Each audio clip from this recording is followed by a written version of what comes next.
Welcome to A Word for Wednesday. Thank you so much for joining us. Each Wednesday you will find Boggs Family Ministries is here with our host, Davy Boggs. Having you along with us is a wonderful addition. Now, let's enjoy together A Word for Wednesday. Thank you, Brother Devin, and thank you for joining us on A Word for Wednesday. I hope you're having a good day. We certainly are. It's hot here in California, but we're keeping cool and having great meetings, enjoying the presence of the Lord and the people of God. We have no complaints, nothing worth noting. I read something that I wrote some time ago, and it stirred me again. The item I wrote about stirred me again, so I want to share it with you. I've talked about evangelism here, personal evangelism, several times, and I've told you it's going to be a reoccurring theme. My concern is, are we winning souls to Christ? Now, I'm not asking us, are we counting names, numbers, noses, and blah, blah, blah. I'm asking, are we being a witness for Christ? There's proper ways to do it, and there's lots of improper ways to do it. But are we about the Father's business? I want to be. I often come under conviction while reading of men and women that have given everything for the gospel. Literally given everything to follow Christ in spreading the gospel. I fall under conviction when I read the accounts of their lives. It's so easy for me. I think it's easy for us, but I'm going to talk about me. I think it's easy. I know it's easy for me to get caught up in my little world and everything that's going on in my little world and my little struggles until I lose sight of the price that others have paid and are paying for their faith. I'm caught up in me so much that I miss what others are really paying for Christ. And that's not to diminish our own struggles. We have struggles. They're ours. And they're more important to us because they are our struggles.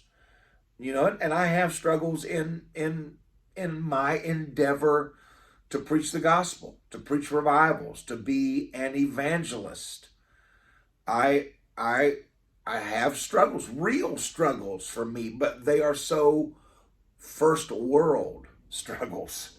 Most of the obstacles that I face in evangelizing involve logistics, transportation, provisions along the way, and more personal items related to our health and the health of our family and our safety. That's the struggles that I face. I've never had to consider that there might be cannibals in the next city I'm going to that may refuse my word and cut me up and eat me. I've told you before, Brother John Gabbert, my dear friend, said to me before we went to Africa for the first time many years ago, he said, Brother Davy, if you fall into the hands of cannibals, you're going to be a blessing to hundreds of people at the end of your life. Oh, thank you, Brother John, for being my friend. You've more than made up for that, but I've had a lot of fun out of that. But I've never had to consider in the next city I'm going to, there may be flesh-eating people who will reject my message, club me in the head, cut me up, and serve me as a feast to their whole community. I've never had to worry about that. I've never had to worry that the people over in the next state have killed every missionary that's ever been sent to them. I have not had to bury my wife and my children because they were cut down by some strange disease in our pursuit of the kingdom of God in some country that we'd never been to before. I've never sailed on a ship for months to reach a foreign field. I've never hacked my way through the jungle to reach a remote village. I've never been threatened. Never one time have I ever been threatened by people that I was trying to reach for the gospel. I've never labored years without respite and without rest of going home. I've never faced those things, and I'm thankful that I face a different set of circumstances and problems than some people have, or that some people still do today. I do not feel guilty at all of never having to flee for my life while preaching the gospel. I don't feel guilty about that. I'm not going to be guilted into that, and I'm not trying to guilt you into that. I'm not going to feel guilty because I've never had to run from somebody trying to kill me just because I preached the gospel. Yet, I do not want to forget what others have done, and I do not want to forget what others are going through today, and I want to allow that to inspire me to be willing to do whatever it takes in my circumstances to reach the lost. I'm not going to guilt you, and I'm not going to feel guilty.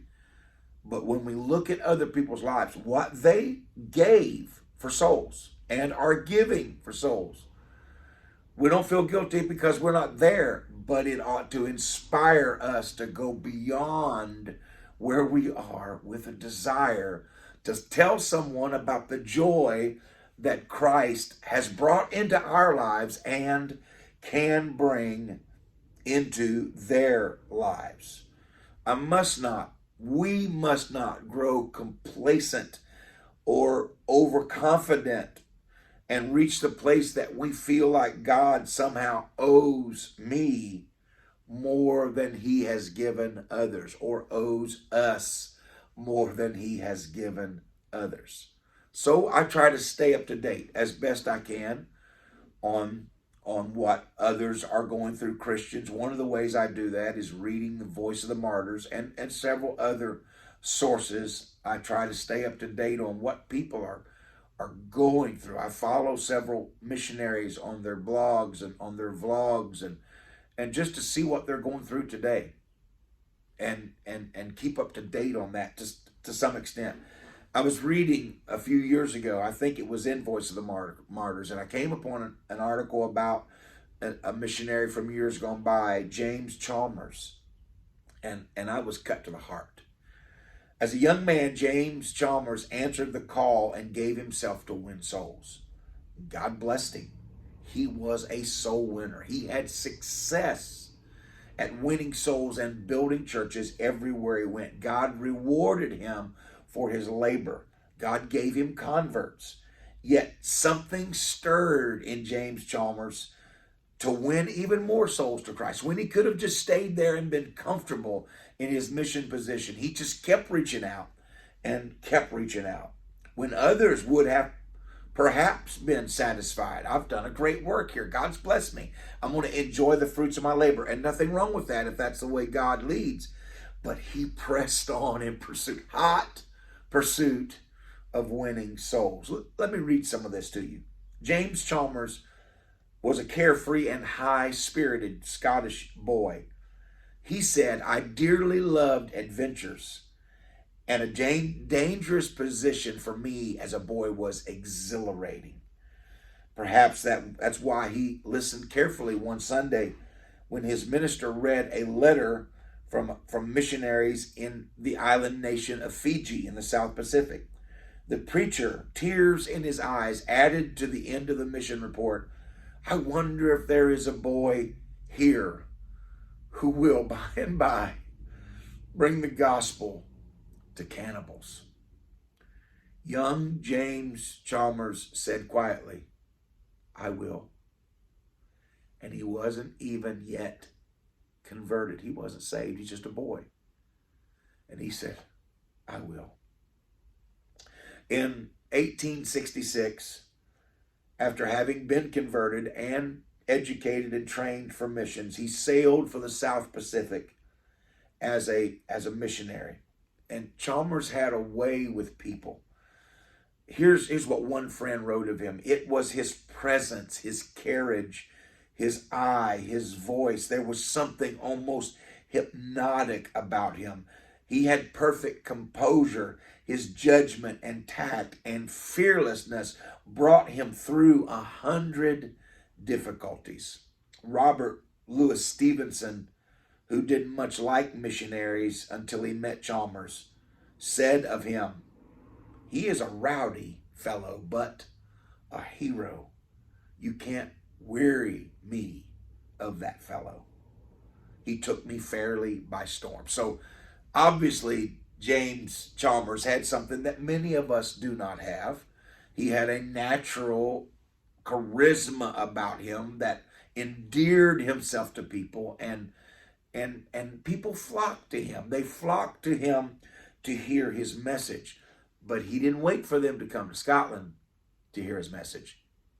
He went to them. So 1866, he sails to the mission field. He has great success, builds churches and hundreds of converts. But 11 years later, his eye is on New Guinea, who needs missionaries so badly. So he sails on to New Guinea, and his ministry was very successful there as well.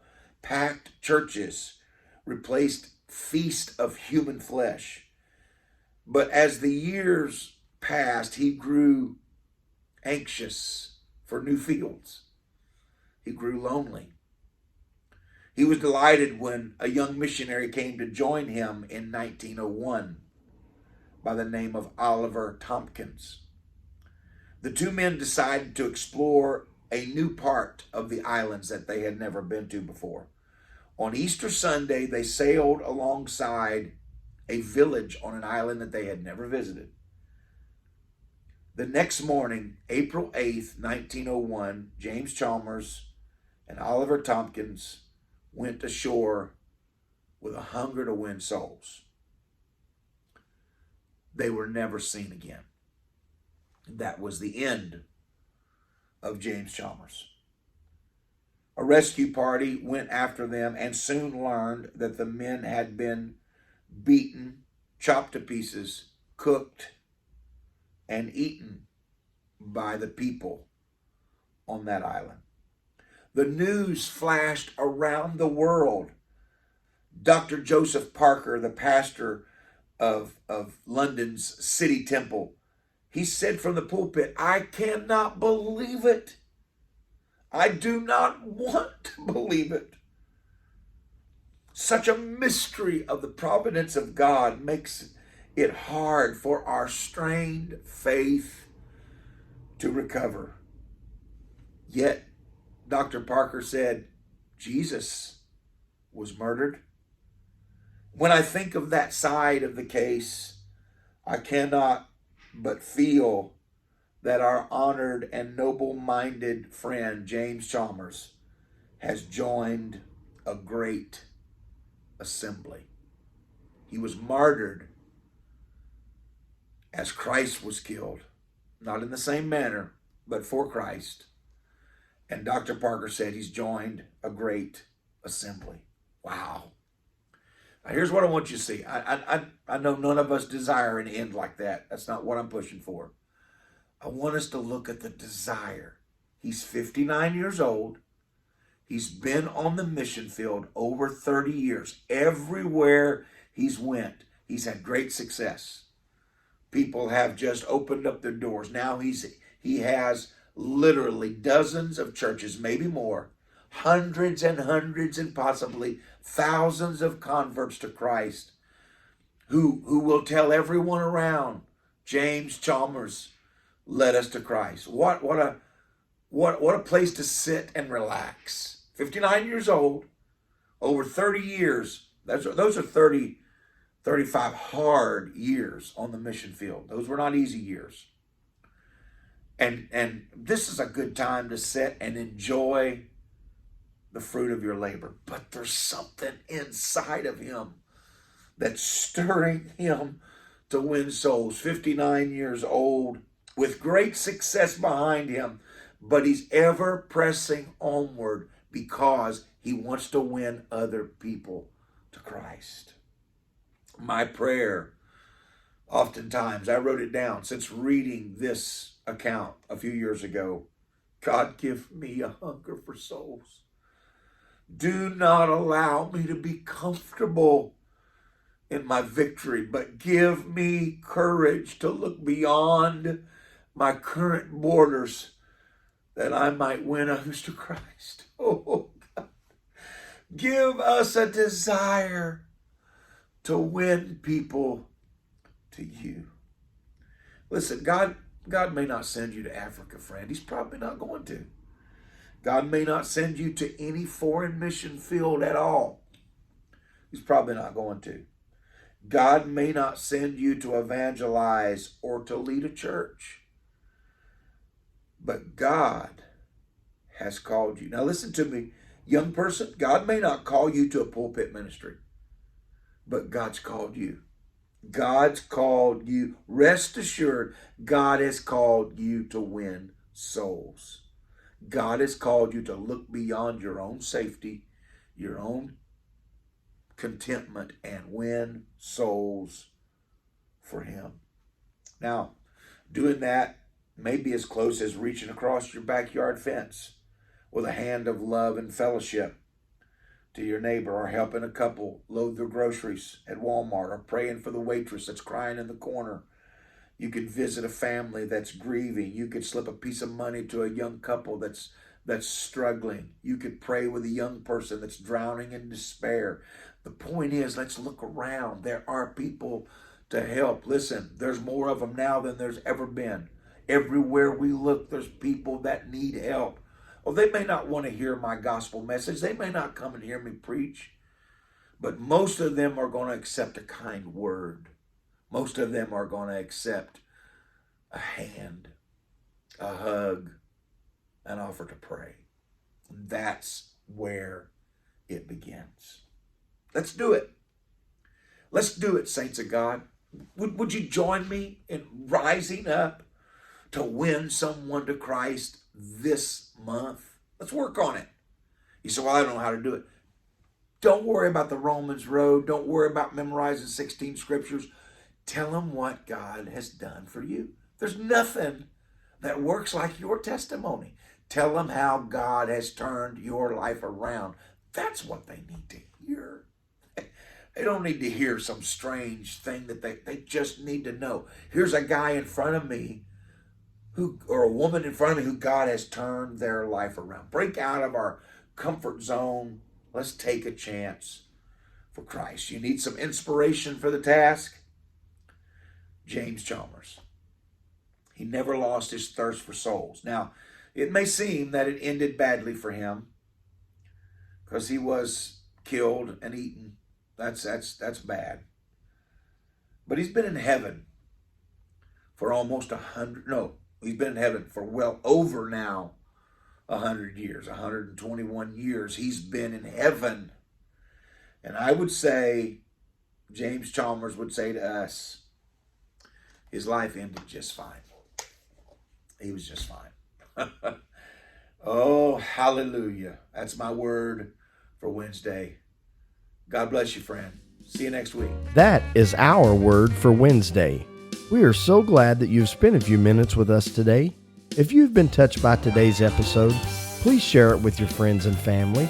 We welcome your questions or comments below or by email. You can find the email address in the description, along with a link to mile markers, the website for Boggs Family Ministries. Also, please give this video a thumbs up and subscribe to our channel. Thank you again, and we hope to see you next Wednesday.